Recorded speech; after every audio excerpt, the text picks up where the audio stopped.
My role has been to take on this project that our director, Hernan Diaz-Alonso, initiated to try to tackle both accomplishing something on behalf of our community out of the work that we do at SCI-Arc, but also bringing SCI-Arc's attention and focus onto the kind of problems that maybe we should spend more time thinking about. Design should not be a luxury. Design shouldn't be only a high-end problem, but design needs to be understood as a human right, and it's under that premise that we want to work.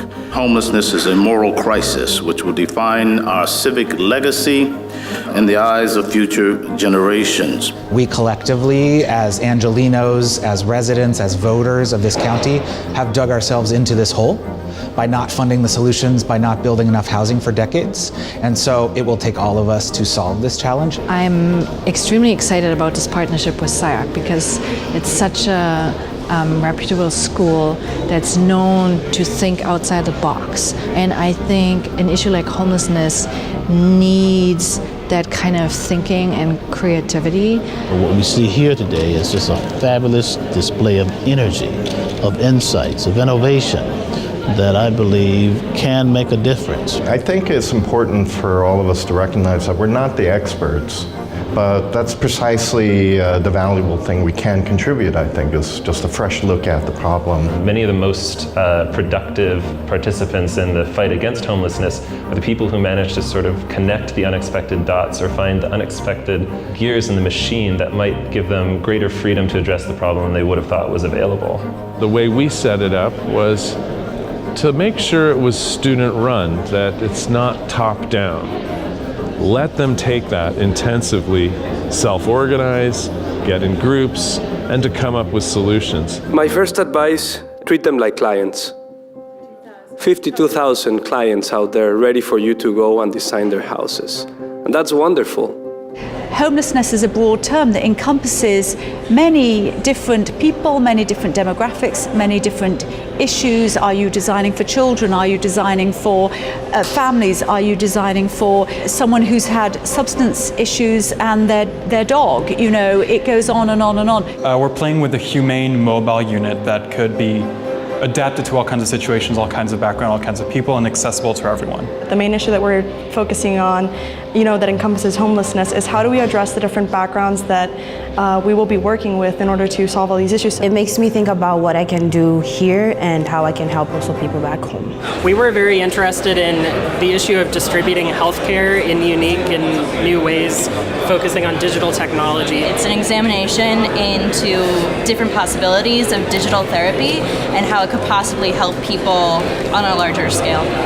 A person who is elderly needs to share housing in a different way than someone who is young. And so the type of housing that you're going to design and develop is going to be different for those two. But it is an architectural question of how can we deliver housing that addresses the needs of both communities that architects look at every day and think about every day.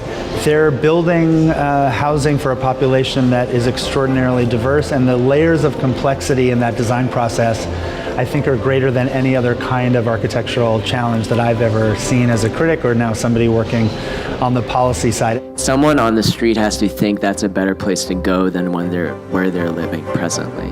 Design is clearly important, but what's most important to everyone is get it done. And get it done as quickly as possible.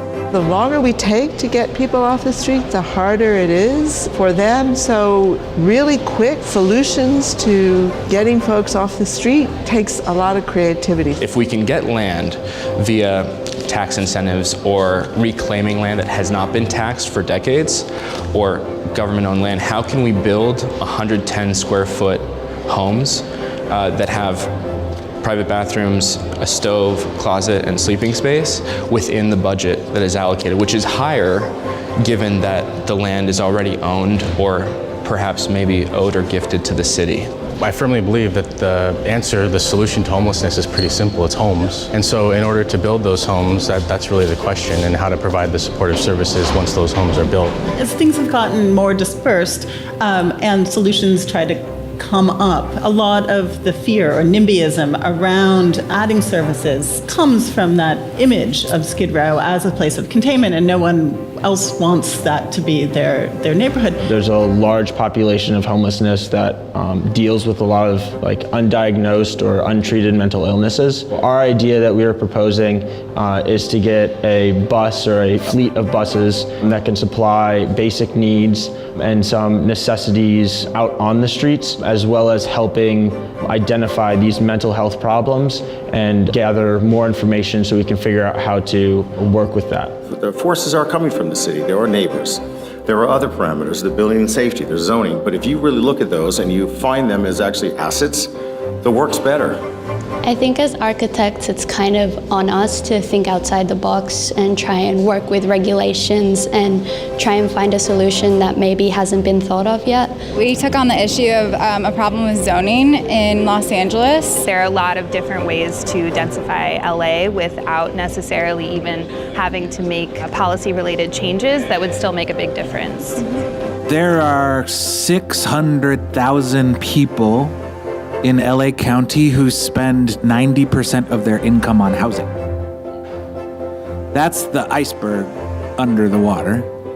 And the 52,000 people who are experiencing homelessness are the tip of that iceberg that we see above the water. You need to bring great design and aesthetics to all socioeconomic levels, whether it's market rate or affordable or housing for homeless. What it is it ties to sort of what affordability means and these different affordability levels. If you pay more than 30% of your income to cover the cost of your housing, then your housing is not affordable. Often architects think about designing, for perhaps 8% of the population that can actually afford an expensive house, but what about the other 92% of the population?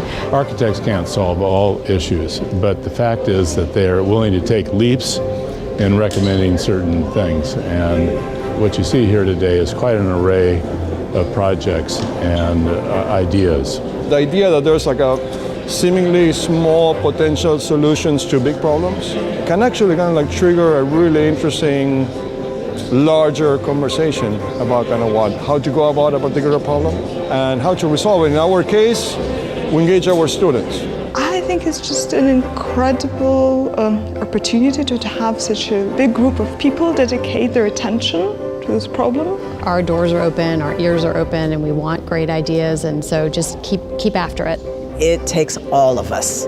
This is a humanitarian crisis, the greatest this city has seen in recent history, and it takes the ideas, the passion, the resources, and the commitment of all of us.